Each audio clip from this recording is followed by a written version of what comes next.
Good day, folks. This is Shane Hasty. For a change, I'm on the other side of the mic, and you're listening to the Agile Uprising podcast.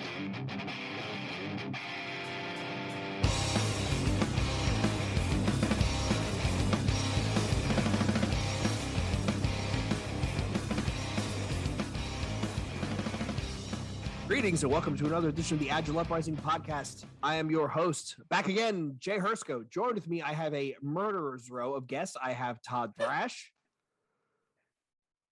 This is Todd. Hi. Man, this is going to be a long night. Andrew Leff. What up? Stephen Kellogg. Cheers. Second episode of a doubleheader, Mike Cadell. Howdy, y'all. And joining us back from the dead, Mr. Mike McCallum. Mike, thanks for joining. Thanks for having me back, guys. We are very excited to have you. So the topic of this week's episode is the Great Resignation. So this was actually prompted by Mike McCallum sent me an IM, and he said, hey, have you guys done anything talking about how everybody all of a sudden is changing jobs instantaneously? And I said, no, well, let's put together a show. So there's a lot of discussion around the Great Resignation. Is it real? Is it not? So let's statistics wise. So raw numbers, 4 million people resigned from their jobs in July of 2021. 4.1 million people resigned in August 2021. 4.4 million resignations in September. 10.9 million jobs are open at the end of July in the United States, if the BLS is to be believed. 20 million resignations total from May to September 2021, which is 15% higher than spring, summer 2019. Resignations compared to 2020 levels are their highest in both healthcare, which is up 3.6%, and technology up 4%. Employees aged 30 to 45 are the greatest increase in the rate of resignation, up 20% from 2021. And this is not just low wage frontline worker bees. This is hitting CEOs as well. We have 103 new CEOs in the first half of 2021 compared to 49 new CEOs in the second half of 2020. So I'm going to start off with you, Mike McCallum. Why is this happening? Is it really people are having a moment and they're like, I want to move to Montana and raise rabbits, or what's going on here? I want to say, Jay, that it comes down to people wanting to work for a company that has the same principles and values as them and have a purpose, and they want autonomy. But that's the agile hippie in me, right? I really think, my personal opinion is that the location restriction has been removed. And Mike Cadell, you totally stole my thunder in the beginning of this, and I know we weren't on yet, but removing that barrier has opened many opportunities for people. And really, I do want to say, yes, I have a new perspective of life. COVID changed my life, but, I really just think it's just a new opportunity for people. The pool of jobs is just exponential for knowledge workers. And I think they're taking advantage of it. Okay. What do you think, Stephen Kellogg? Oh, and by the way, before I go too far into it, the reason why I convened the panel that we have is I think almost everyone here has changed roles in the last 6 months or so, or has investigated a new role, or has a role change coming up. So this isn't just people speculating on the way the world works. This is people who have actually made the change during this time. So Stephen Kellogg, your thoughts? Yeah, I think so. Some of those numbers I think are more obvious than others. So when they talk about healthcare, I have nurse friends who have just said, I'm done. I'm through nursing. I'm out. They're not even moving on to other jobs at this point. Maybe at some point they'll kind of catch their breath and get back to it. But so some of those I think make sense. I think the others are what most people are saying is it's the remote piece. I enjoy working remote. So it also opens your opportunities to a lot more areas instead of just your physical, can I commute there? So. Good point. Todd, let me ask you, what do you think? I mean, as someone who has changed jobs, like what, and when we go another round, we're going to go into like specifics, but what do you think in the aggregate? Well, I think there's a lot of things. I've got friends back home that keep talking about the unemployment benefits are higher than the average salaries, and people are making more money to not be employed. And so they're gonna kick back and chill and make more than they could grinding it out for an unappreciative boss. So I mean, I think that's something that's still alive and well out there. I think the location is a big part of it. Now people can work remote. I mean, I've got friends that work across town that they can't fathom the idea of driving back across town now that they get to work from home. And right, so a commute as small as that. Yeah. well, small. I mean, Houston's a big Oh, place. I know. Here we go with So- the Texas shit. They take 6 hours to drive from one side to the other. I know. 6? Lol. No. No, but I mean, no, but I'm talking, people that would drive like an hour to, across town no longer are doing that. And so that's a part. You have some companies that are now forcing back to work, or they're forcing back to roll.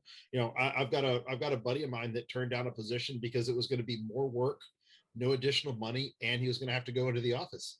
I was like, that's an interesting take for how to promote to sell a promotion. So it's weird, but I mean, I think it's money, it's location, it's vaccine mandates, remote, it's a whole lot. What do you think, Lef? And you So, are on mute. There we go. Yeah, I love this topic. I think it's great to bring this forward, and we're reading a lot about it, but who's actually talking about it? So for me, having recently changed, companies only a couple months ago, it was getting back to simpler times, right? Like I'm spending all my time at home with the people that live in my home. And I'm starting to kind of go back to what's important to me going through life is I'm never going to work enough. I'm never going to have enough money, but I'm always going to have my family. And I need to shift my priorities. And COVID actually woke me up in a different way to go back to, you know what? I actually enjoy being around the people that I live with. I actually have found new experiences that I was ignoring before because I was on the road every week, right? Like 10 years of travel is taxing. So getting back to that family first kind of mentality really woke me up in a different way to start exploring what opportunities would help me stay rooted in that as opposed to distracting me from not wanting to do that. That's like Left. I love to hear that because it resonates personally. I put a post out on LinkedIn, and I never thought it would get the traction that it did. But I was just hanging out one night, and I'm like, and this is why this resonates with me, is I lost my mom when I was 22, my dad when I was 28, and I always wanted to be an entrepreneur. And guess what? I started my first company when I was 31, right? Because I knew, hey, man, it's too short, right? So it resonates with me what you just said, as well as like the pandemic for a lot of people was probably a true burning platform, right?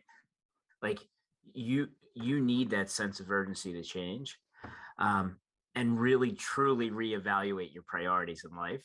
We all say we're going to do it, but it's not till just like change management, guys, right? Like until it's real, until there's a sense of urgency, right? Until, unfortunately, we've lost some loved ones, that we really reevaluate that. And man, that resonates, Left. And I do. I think a lot of people out there have made the move in the decisions that you have because of that. When we look at kind of the span of people changing jobs, I think there's a good percentage there that have that lens. And then I think there's a bigger portion there that lens has, hey, I have more flexibility from a remote perspective. But amen, buddy. Amen. And just one thing to add to that, and I don't want to capitalize, we're going to dive deeper into this, but thanks for sharing that, Mike. And I think too, for me, I never wanted to be categorized as a professional success and a personal failure, right? So I struggled with that a lot, as far as I could be extremely successful, but personally, I'm a complete mess. So finding a balance, COVID helped me understand how to balance that out differently. It's awesome. I So think there's an interesting piece too from the company's side, because I think some companies are realizing and embracing the remote, and it's having an impact on their culture as well. And others are like, I can't wait to force you to come back in, and they're also feeling the squeeze of that. So where I was at my last company, I asked for a long time about working remote, and I was one of those that it was an hour and 5 minute commute on a good day, hour and a half often each way. That's a lot of time. And it was always, no, we need you in the office, got to have you in the office. Even if I'm telling you, you got to stay in your actual office and not talk to other people because you're going to distract them. Well, it's kind of like, why am I here? Right. I can do this from home. And then COVID hit and we went remote, and all of the numbers across the board went up for the stats they were tracking. So Stephen, it's like, So I mean, here's something that I came across. Hold on, Todd. Mike, hit that note. yeah. So there's a second or third order implication to something you just touched on. I'm curious to hear your perspective on, and this may go a little bit down the rabbit hole. Apologies. So we're digging remote. I haven't commuted in 4 years, but what are we losing by being remote, and at what point will that show up and become a barrier to whatever we need to do? As knowledge work thrives on collaboration, and at what point? I think it's a great point. And I think that's part of where some companies are trying to find the, okay, well, twice a week, let's make sure we're all in. But a lot of those, I mean, you can't do that all in because you hired me and I'm 4 states away. It's not, I can't be all in anymore. Right. Yeah. So I do think there's some collaboration that's being lost, but I think we are also adapting to that. And, in some ways there's collaboration that happens that before would have been a 30-minute or an hour-long meeting that's now back and forth on Discord or Slack or whatever your chat of choice is, and it gets done. So I do think there's a blend on the impact from that perspective. And I think I'm going to jump in Todd's spot real quick. I think balance, right? It's again, too much of any one thing it creates an imbalance. So I think now when I dislike working remote. I know I changed jobs and all, but I dislike it. I feel like there's a quality in me that works better in front of people and with people as opposed to in front of a computer screen. So I think now I can appreciate it more when I have the opportunity, and I feel others, it's not just me, I'm feeling that from others. It's like we long to be together. Now we appreciate when we have that opportunity because we've been in front of, computers now for almost 2 years working remotely. So now that we can collaborate together in the same room, that's a big opportunity to kind of remember where we came from, honor where we are, and then really kind of enjoy the time and, breathing the same air together again. Todd, we cut you off before. What were we going to say? A couple of things. So I came across somebody the other day that was saying that, it was talking about hiring practices. And it goes back to a little bit of what Mike and Stephen were talking about, is that, they felt that there just aren't any, they haven't, or at least they haven't found the right tool to be able to collaborate effectively, particularly in a physical product development space. It's too hard to ship out a bunch of samples and review it and get, consensus and pull it back together. And I've never worked in that space. So, I mean, that's not really something that I can speak to. I mean, I know I've seen people that are developing products before, and they've put it into SolidWorks and VR, and they've literally walked through their product to see how the renders and everything build. But the collaboration piece in the physical space like that is or physical product is something I'm curious about. But to Left's comment, for the kind of work I do, I love being face to face with the team, and can really, but I've changed, orgs and roles, and have had to start working with people that I've never met before. and it's it's working. So I haven't. So, Stephen talked about an hour one way on a good day, an hour and a half on a typical day. My employer was very, very well set up for remote before everything got locked down. And I actually luckily got transferred to full-time remote work from home in February, right before everything locked down, because it was kind of silly for me to spend an hour and a half commute one way to go into an office to sit on a WebEx with a bunch of people who spread out across the country. Right. That's just the sad reality of it. Right. I mean, and then I would spend an hour and a half home, and then I would go walk around Philly for an hour at lunch. I would go to Dunkin' Donuts and before lunch and after lunch for coffee. And I think they're getting their pound of flesh out of me now. But I do want to start with you, Mike, with this question, because Left brought it up. The defense introduced it, Your Honor. The idea of the consultant out on a Monday, back on a Friday, back on a late Thursday. Is that, and Mike McCall, I want to hear your thoughts as well, right? Because you help staff some of this stuff. Is that idea dead? Is it dead, or is somebody going to try and revive it? I think there will likely be some very small pockets of that kind of situation, but the large fleets of human beings getting on the airplane on Monday morning is unlikely to come back. What I hope and pray we evolve to is, instead of having you're in the office 2 days a week, or you fly in on X day and out on Y day, is that we come together in person for interactions and events that are meaningful, kind of back to what Lef was saying. And those can be planned or unplanned. And just enough, not just because. Okay. Yeah. Okay. And it has to make sense. Arbitrary, you will be in the office these days, is really that will likely sap people's intrinsic motivation. And it takes away the feeling of autonomy. And people are responding well because being remote, we have more autonomy, we have more control over some of the little things in our life.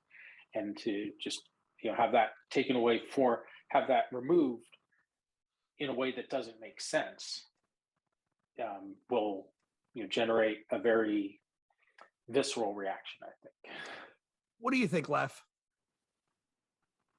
I hear what Mike is saying, but I do think it'll get back to some semblance of where it was. I don't think it'll be quite as intense, but I do think, coming from big consulting, I think that they're chomping at the bit, right? That's a huge amount of revenue. It's a change in the fundamental statement of work and the way that they bill. So I do think that things will swing back in the other direction at some point as restrictions get lifted and as companies figure out the liability of putting large teams in the office. I think that might swing, the pendulum might swing back the other way, but I hope I'm wrong. I hope, again, companies are more balanced, because for those that have traveled, it really, it's life-changing. It affects everyone around you. So you talk about that hour and a half commute each way, that hour and a half lets you unwind to go home and hopefully focus on what you need to. I think that's also a challenge, right? I'm in my office, in my house, I walk out and I'm still aggravated at work, but now my family is part of that aggravation, in the sense of I'm including them, right? Like, they're not a separate entity. They're part of my work life now. Well, which is part good and bad. But Yes. Left to that point, it was about, I don't know, 6 months ago, when there was a talk about, with the last place I worked, there was a talk about coming back to the office, and everybody was talking about it. It's like, oh, now that they weren't commuting, they were getting so much more done, and they were always in meetings. And I was like, well, wait a minute. I was like, if you're getting more done because you're not commuting, how many more hours per day are you actually working? And I was like, because I mean, they were pretty serious about us working 8 hours, and over 8 hours, it could wait till tomorrow. And I was like, well, are y'all working 10, 11, 12 hours now and and just not logging it because it's easier to get stuff done? And so, I think there's some of that burnout. Now, I agree that, the commute for me, I got to do things like listen to the podcast both ways and, and kind of, or TV, or when I was riding the bus and unwind. But I don't know. I was so accustomed to 8 hours and being done that, I shut down the work machine and walk off, and I don't think anything more about it. I mean, I just flip a switch. I think Left brings up a good point though, with the idea of unwinding, turning your brain off, right? Like, Todd talked about, listening to the podcast while he was in his commute. Our numbers have gone down, and I guarantee you everybody's have gone down. Part of that is because people aren't traveling. Part of that's because everybody and their mother now has a podcast. It's kind of embarrassing. But I do think that's part of it as well. Consumption has changed. Mike Cadell? Yeah, so I want to maybe poke a little bit at something Left said a topic and a half ago. You mentioned the big consulting companies are chomping at the bit because the operating model, the revenue, all that is founded on landing large teams of people on site. To what extent will the buyers, the companies, be able to push back on that? Because if say Jay's company is not bringing a bunch of people together in an office, will they say, we're going to pay off the exorbitant travel to have a bunch of brand X people come sit in an office and there's none of our people around to interact with them? Yeah, I think the quick kind of bottom line response is I questioned the same thing. If we can prove that we can do it remote, why do we need to be on site? So we've proven the use case that we can evolve, change, and still provide value. It's just, it feels a little bit different. The user experience is different. So I hope like I said, I look for the balance. I think that this is a wake-up call for everybody, or it has been. Be on site when it makes sense, when there's value to it. But Mike McCall looks like he's dying to say something. Imagine that, right, guys? So my thoughts on the whole what Tuesday to Thursday thing, like Jason said, was basically it depends on the client, right?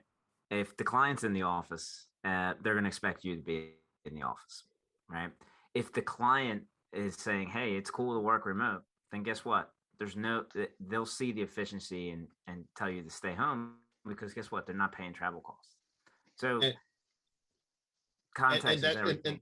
I was gonna say, and that's one of the things that I heard is like, why would we send? And this was actually something that came up in an interview, this summer for somebody I didn't go to work for, but it was like, why would we return to 80% travel when most of the clients are going to be at home anyway? And now if it's I mean, right? I mean, if it's that, and I said I could see like, splitting the difference. If you have that every 10 weeks you've got a big PI planning that they want to pull people together for, then you may have 2 days of travel every quarter, but not 80% every week. I don't know. Well, yeah, that's exactly right. And I don't want to sound like Mr. the obvious, but context is everything. So if you're doing PI planning, yeah, it probably makes sense to be, but like to make a blanket statement, like everyone must be here 2 days a week. Like, what's the value of that? Like, hey, maybe in the beginning of creating a new product, you're going to be asked to be there more, because that's when collaborative ways of working and more not collaborative ways of working, but more in-person ways of working will be more beneficial, right? So, making those blanket statements, what these people want. I actually saw an article today, is really, I think I said, like, the zoom in on knowledge workers, right? 57%, and this is in Fortune, this was on fortune.com. 57% are looking for new jobs in 2022. And 93% just want more flexibility. And so I think that says a lot. I definitely think that says a lot. I think, I also think putting it in the company's perspective, right? Like this whole idea of the Great Resignation. I mean, let's be real here. I know plenty of people, some of them are our mutual friends, where they've said, I've been looking around and I have companies throwing money at me to do basically the same job I'm doing now, still being remote, but they can't find anybody good. Or they've had people leave, right? And here's the other thing where companies are honestly, most big major companies are shooting themselves right in the foot. If you're worried about a particular person leaving, a particular type of person leaving, if they're going to get another 30 grand on the open market, give them 25, because you're going to spend that 30 in the next person you hire. If I leave right now, Steven's going to come in behind me. He's going to be looking for that rate plus 30. And then the HR costs, the onboarding costs, all that other BS. If you like the people that you have, here is the chance to show it, to give them something, to say, hey, we realize you're important. We realize everybody's running around. We want you to stick around, and here's a token of our appreciation. And it's kind of silly how little gestures like that, not even 25 grand, can go a long way. It can go a long way. So one of the things you were talking about was Lev was talking about how he feels like a better person when he's in front of people, and the whole idea of sending everybody home remotely, right? Maybe we swung the pendulum too far. There was just an article that came out about, I know this is a middle school, but knowing some of the emotional intelligence of some of the people we all work with, I don't think a middle school is too far off as a parable. There was a middle school in Oregon that has actually paused in-person classes. They have paused in-person classes due to, quote, students struggling with the socialization skills necessary for in-person learning. So think about that for a second, right? Now, granted, these are middle school kids, they're children, right? And we're not going to debate the political expediency pluses and cons of the lockdown, but these are children who are having trouble getting back to the scheme of things, right? Getting back into the swing of things. If we think of the general makeup of the people that we work with in knowledge work, right? There are a lot of introverts. There are a lot of people who don't do well with groups. And now we're sending them home, and then we're going to say, oh, well, now you need to come back into the office. That's kind of jarring, right? Steven? Dude, I got that written down, Jay. Honestly, like when these guys got to go home and work from their home office, they were like, oh my God, I don't need to talk to people like face to face, like, because the nature of the work is right. Like the nature of the work is like they are introverts, right? And so I definitely think that plays a part of it. The one thing that I'll hit home on that was a great point of yours is put it the other way. We keep saying that everybody has now this big opportunity, more opportunities than they ever had because of remote work. What about the organizations hiring the talent? Absolutely. All they have to do is adapt their policies and process, and now their pool gets much wider. Right. Yep. And that's a game changer, man. That is like a competitive advantage. So, hey, hopefully companies are taking advantage of that. Right.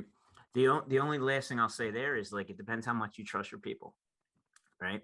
Do you care about being on site every single day? Right. Or do you just really have that culture of trust?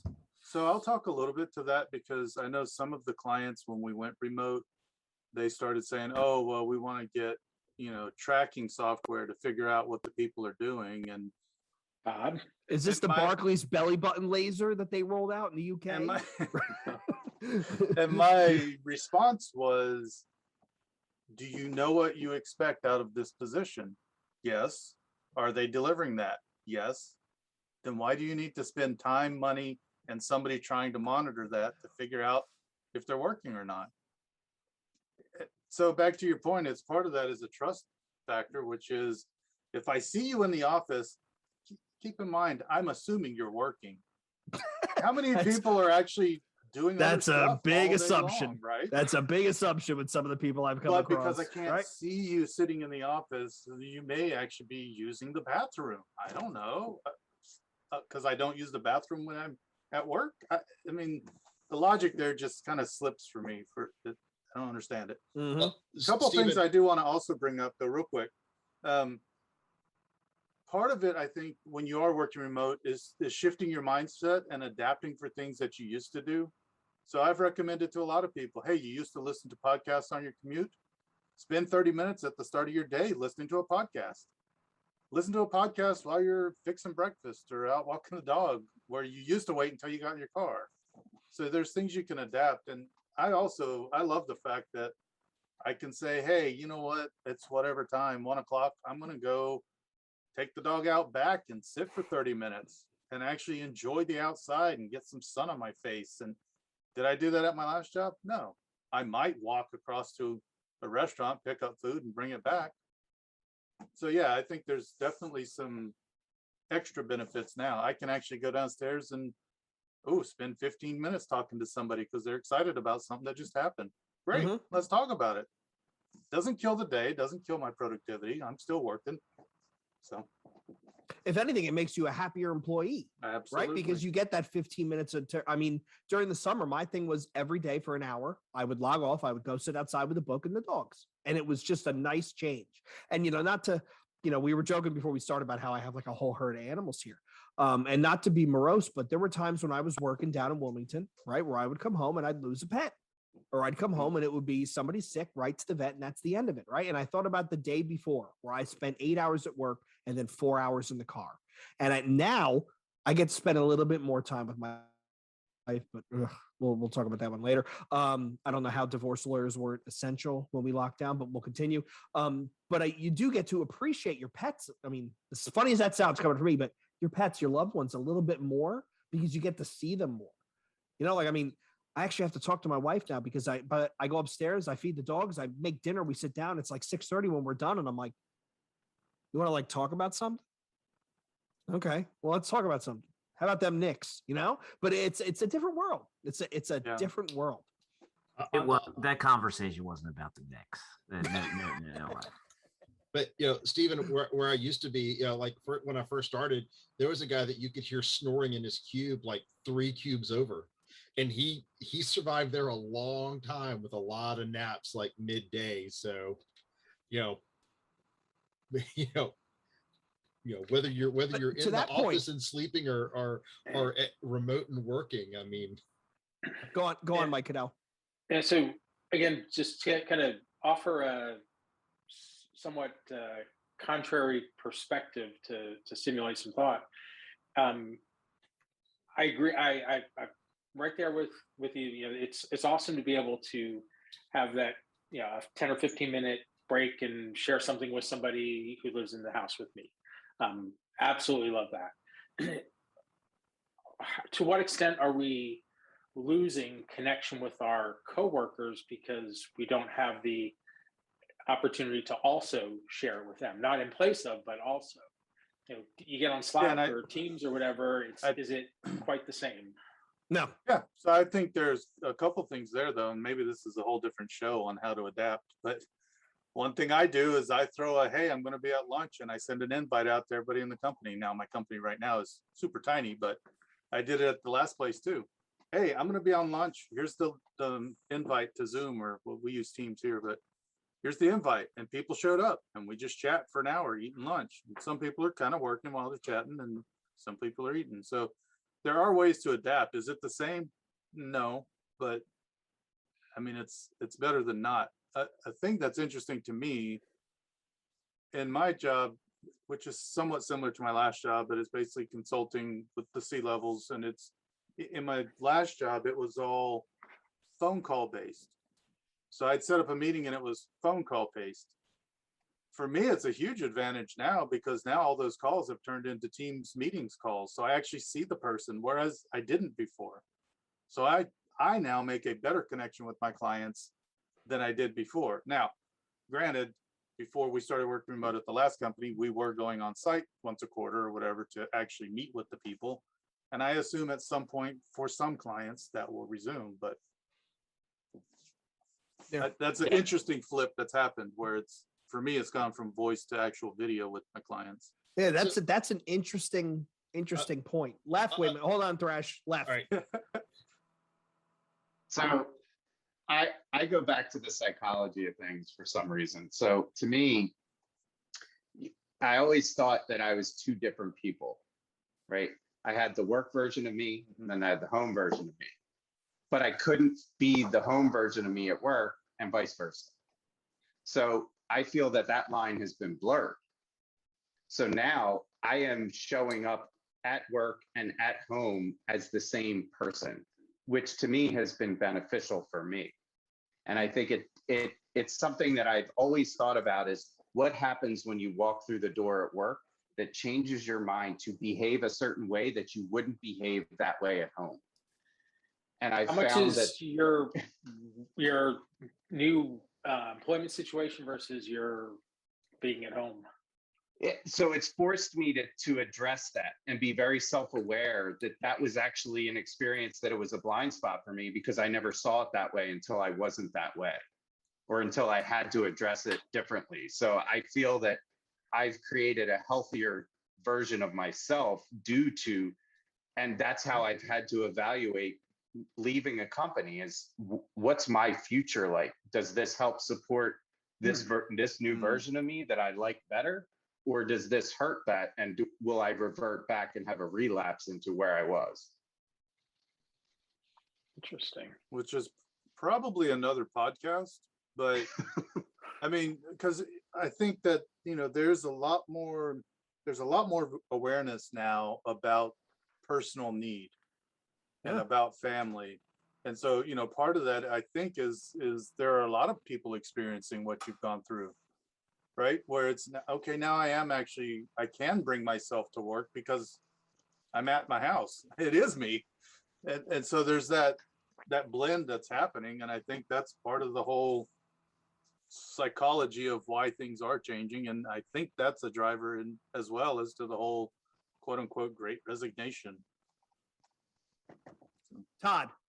Yeah, so I want to go back to something that Stephen was saying a minute ago, because it's something that I hear come up a lot. So he was talking about going from phone calls to team video calls. Well, so when we were all in the office, for those of us unlike Cadell that were, you know, have actually, you know, been office dwellers for a while, we would have meetings all the time where we're face to face. And now, I mean, you know, people would act like you just, you know, nailed their foot to the floor, literally, if you try to get, you know, a video on. And it's like, you know, oh, well, you know, they feel like they have to be, you know, present and paying attention. I'm like, that's what we did sitting around conference tables. But, you know, somehow that now seems to be this big deal when you're going to be on video for 15 to 60 minutes versus, you know, 8 hours of potential face-to-face. It's because they're going to have to change out of their PJs and No, you don't. You put the camera from the neck up. put their little man bun up, you know? Mike Goodell. Yeah, Todd, I've experienced the same kind of feedback from folks that I've been working with in the last 18, 20, whatever number of months it is. And I believe, hypothesis, a contributing factor to that is that being on camera by video, you know, Zoom, Teams, whatever, is more work mentally, psychologically, and emotionally than being present in a room, because in a room you've got awareness of the full room all at once, and you can see the subtle nonverbals. Like, you know, I can see, you know, Jay, you know, giving Left a sideways look when I say something totally, you know, random and silly. That you can't get that on video. And also, if you're like me and you've got, you know, you're a masochist and you've got your self view on all day, looking at yourself all day is something you don't do in person. So that contributes to it. Doesn't explain it all. There's I think you hit on something, Todd. There's a change in expectations, and some people just, you know, would prefer not to have to be quite that present. I mean, you're looking at me like I'm a wacko. No. I'm sitting here thinking about all the previous episodes I've recorded where the peanut galleries picked on me because, you know, when I don't have the virtual background on, it's the shelves over my laundry room, that, you know, over my washer and dryer, that everybody likes to comment on, because, you know, I'm in a small house, I'm in a small space, and but the other side of that, Todd, the other side of that is, again, you know, people who don't like to turn their video on, and this is an entire whole podcast episode in and of itself, right?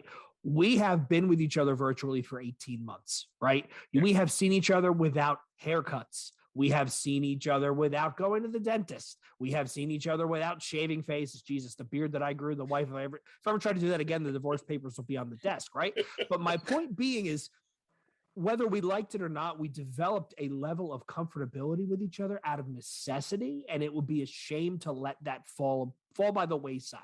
Right. Like, you joke about, your fake background. So we can't see like the laundry detergent in the WD-40. Right.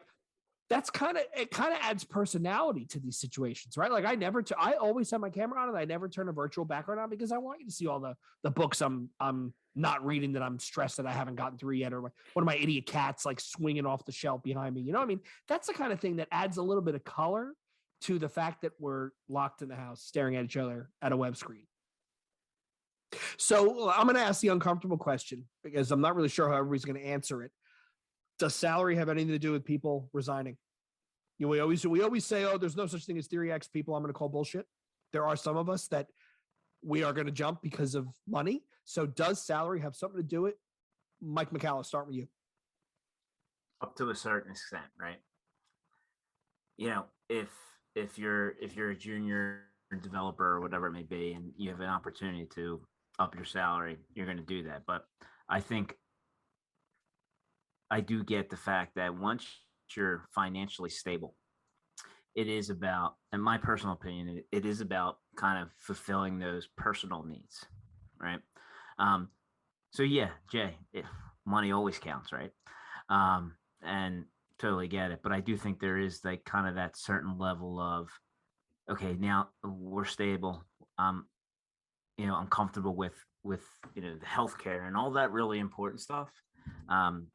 That it comes down to a personal decision. I think giving that kind of burning platform of the pandemic and people losing people, I think that brings that back into perspective. Like, hey, we're making just enough money for us to be happy. And I think that this whole thing brought that back into perspective.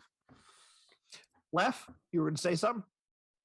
No, I do think that, yes, it's kind of like if you go with the used car market, right? Like everyone's selling a car right now because the market's so hot. Same with the housing market. Everyone is trying, the inflation of things. So yeah, money is definitely, I always want to make more money. I don't always need to make more money. But so I think that's, again, striking that understanding what you're signing yourself up for with that higher price tag, or are you doing the same job just for more money? So money is I hate to say it, it's almost shameful, but it's a motivator. I mean, you need to eat. The only thing that I would throw out though is based on the context of the podcast, I don't know that money is increasing the resignation shift rate. Mm-hmm. The only way that I think it could be is that potentially companies that have now said, hey, we're going to go remote, which means we've just set our footprint to the US, let's say, versus my own little Raleigh area. There may be money drivers there because now I can pay somebody more who's in a lower spot. So for them, that could be a motivator during this time. I can work remote and make more money, great. But in general, I don't think we're seeing a spike in it because of money. Yeah, I think that's a fair statement. I also think if I'm a world-class Angular guy in Des Moines, right now at this point with the way things have changed, I'm not necessarily stuck with earning a Des Moines salary. Like I can find somewhere who will pay me for my skills because everybody else in their office is remote. And to Mike McCallum's point, right, the companies that seize on this the intelligent way, they don't just throw the pendulum because they start to think, okay, if we're going to pay 200 something grand a year for a senior agile coach who has portfolio experience, let's get the best one we can find, not just the one in our market. And that, I think, is you're going to see a greater dispersion of talent. And maybe we see more wells of talent popping up in more odd places because there are people who are now, a company that has a reputation as stodgy, right? And old, like let's use the common example, right? Old school banking and finance, right? Maybe all of a sudden out of nowhere, they disrupt themselves because they're willing to give it a shot to just try and find great talent. Mike Cadell, I cut you off. I do wonder if that's gonna balance out though. if there's a way that companies are going to start paying based on location versus based on where their office is, right? So, some companies have brought that up and they've gotten raked over the coals about it a bit, trying to cost of living adjust their salaries. And someone's like, I want to make California money and live in Tijuana, and I should be able to do that. A lot of companies still do that. I mean, I went through a bazillion interviews and I was amazed at the swing in salary ranges based upon, so if I used my PA address, the salary was way different than the Texas address, right? Yet living in both places, the cost of living is not that significantly different. Right. So, except for your electricity. Yeah, and water. Oh my Lord! Left moves to was the one. Texas, and they have a once in a lifetime winter storm where they lose power, and then like locusts. It's like, oh my God! But I want to throw. Go ahead, Mike. Go ahead, Mike. There's another dimension to the salary dynamics that would be easy to overlook, I think, and that is that as there's more activity in the market, call it churn, whatever you choose, it's making it more of a seller's market than a buyer's market, and that's inflating wages or salaries a bit. And so as a result of that, companies are to Mike McCall's point, if you're an enlightened company and you're compensating people fairly for their value, then you'll be able to attract good talent. Other companies are having to overpay because their environment sucks, and that's the only way they can get people to come. So there's market forces, if you will, at work there, and hopefully it's kind of like the supply chains where in not too long a time things kind of reach a rational point again, but who knows? You bring up an interesting point, Mike, and this is another episode. I wish I could write these things down to remember to have them. For those listeners who are maybe younger, the idea of golden handcuffs do exist, especially in what we do. They exist. The idea of working at a place which pays me so well that I really can't afford to leave, even though maybe the culture was bad or toxic or I have hit a glass ceiling. That definitely exists in corporate America. And it's great when they give you that money on the way in, but it's terrible year 5. And I'll leave that at that. That's a different episode for a different time. Where I just left, people were like, good for you. I wish I could leave. They were shackled. So, but on the topic of compensation for moving, I mean, in general, most people say that they, the only way to get the next bump that they want is by moving, right? So I don't know that that's necessarily, exclusive to the Great Resignation thing, except that at the same time, I started to see a big, pay swing for Scrum Masters. I mean, the average was starting to go up, $10, $15, $20,000 a year, which percentage wise was pretty big. So, I mean, I think it's a little column A, a little column B for some of the shuffle right now. Yeah, I think it's on the company though, right? To make those adjustments internally and see where the market's going. I don't see it in the staffing side of things. I don't see that. I don't see them making those adjustments based off of the market demand and rates, right? So that's fair, but I think it's the companies have to be able to adapt to that. And if they do, then they should be able to keep their people by engaging them and making sure that they're making the market standard, right? So I think that's what happens. Like companies don't engage people. They don't necessarily know what they're struggling with or what they want. So guess what? They jump and they leave. And man, the cost of attrition is significant. And Absolutely. I just think companies have to start looking at that because it is really significant, that learning curve. And when you really start running the numbers, it's like, listen, we need to engage our people. Our best people can't walk out the door because if they do, we're in deep shit. And, You know? and to that Which is point, a Mike, great hey manager topic. yeah, I right? mean, truth be told, the first people that leave are your most talented people who have options, right? They're the ones who Yeah. are hovering by the exits. And what you're left with is not something you can base continued growth upon. And I'm not making fun of lifers or insulting people who are long tenured, right? Because I am at the longest tenure I've ever had in my professional career in my current job, right? But the people who leave are the people who have options. And then to your point, maybe this is the one big thing that companies should take away is it is much cheaper to give such and such a raise and a promotion than it is to try and fill that role in a hot market.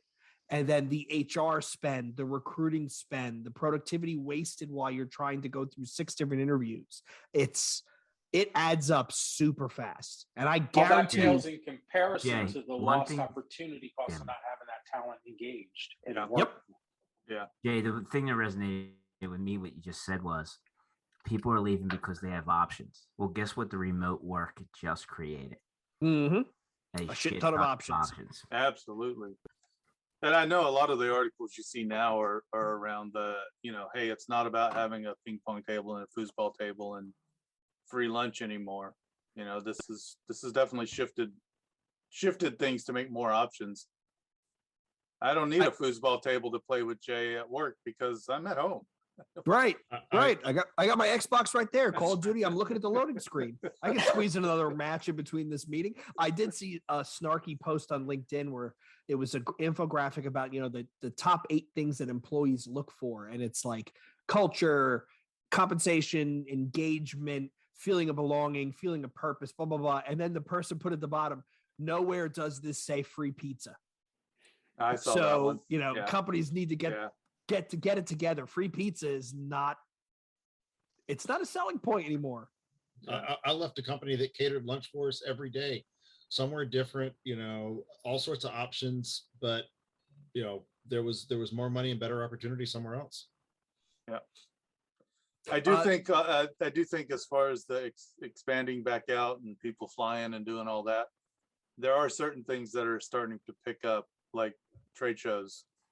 I'm starting to see more and more people talk about, oh, it's so great to get back out to the trade show and do a conference speech and blah blah. So there's still that mentality and that drive of people to do that, and I think that's going to be the first kind of on ramp to more in person and more travel. You think that's the canary, Stephen? The Vegas tour, Vegas conference bookings, because they've been publishing those numbers every month, right? Like it's without conferences, Vegas kind of just withers in the desert. But I think that's part of the drive, right? The people who made money off the conferences are pushing, hey, we can do this now, and people are starting to do it. And there's a crowd of people that's somewhat their life. It's, hey, that's what I do. I go to conferences. I'm so glad they're opening up, and they're going to roll back into that. The people who haven't made the shift, like left, who have, had an epiphany of, wow, life actually is something I can do 2 pieces of. That must be the airplane mechanics employed, though. Yeah, he does. I'm just My Lord. left. I'm happy he found it.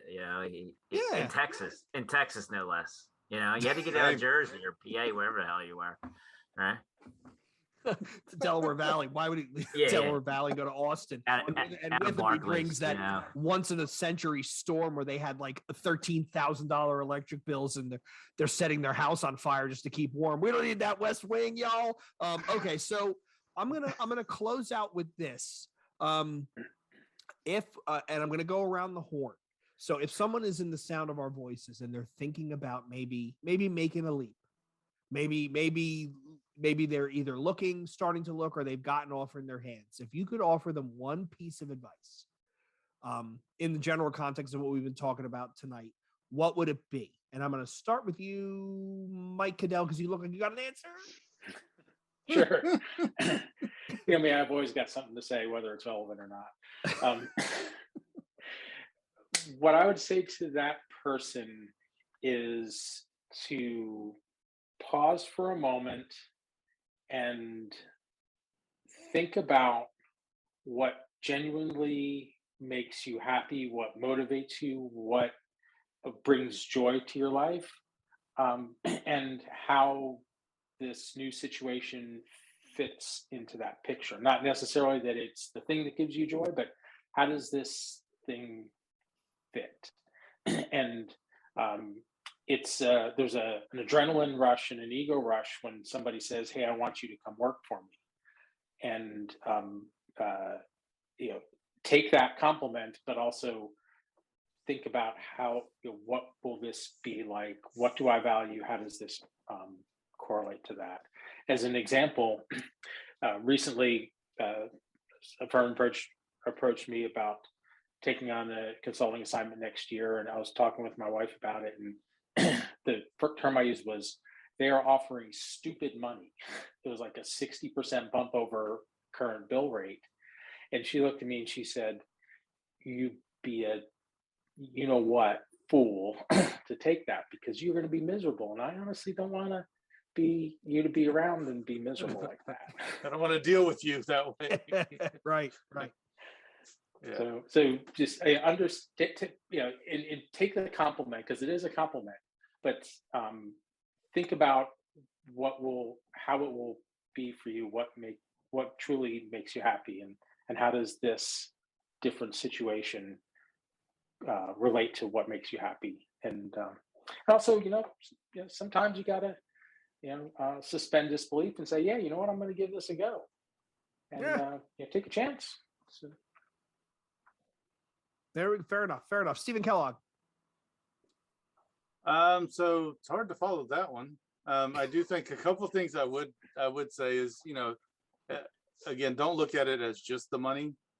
What is this doing for your career as a long goal? What are you looking to accomplish from a career standpoint? And is this actually a stepping stone in the right direction for that? So that would be one. The other would be, hey, once you make the decision, fully embrace it. Don't second guess yourself. Just do it. If you've accepted, or you're going to accept it, move on, put yourself into it. And it's not a permanent decision. So yeah, perfect. Todd Thrash.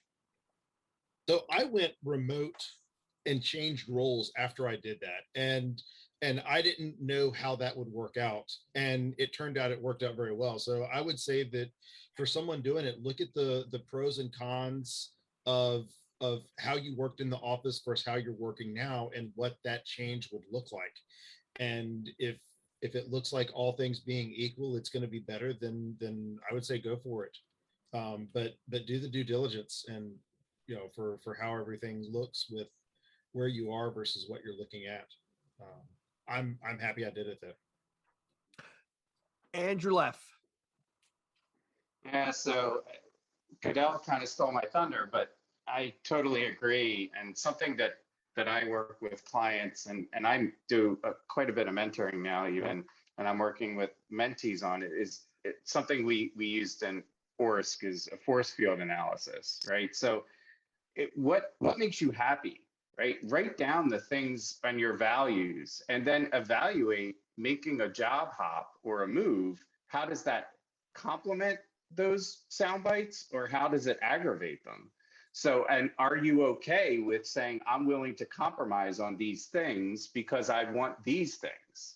So having that conversation and dialogue, not only with yourself, but the people around you, because it does change you as a person as well when you're under a lot of stress or whatever it might be.